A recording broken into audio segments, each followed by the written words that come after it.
ভালোবাসে নাটক করি শেষ পর্যন্ত অন্য একটা ছেলের সাথে পালিয়ে গেল। ও পালায়নি, তোকে যেটা বলেছিল ভুল বলেছিল। আসল ঘটনা শুনলে তুই তো আরো বেশি ঘৃণা করবি। আসল ঘটনা মানে?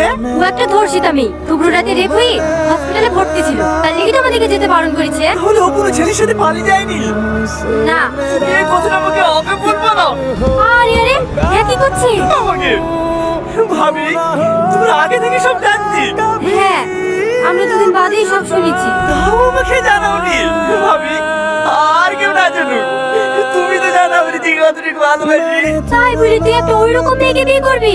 আচ্ছা ভাবি, তুমিও তো একটা মেয়ে, তোমার সাথে যদি এরকম ঘটনা ঘটে তাহলে তোমার কি দোষ বলো? যাও ভাবি, তুমি আব্বু কি বলো, আমি আজকেরই দিকে বিয়ে করবো।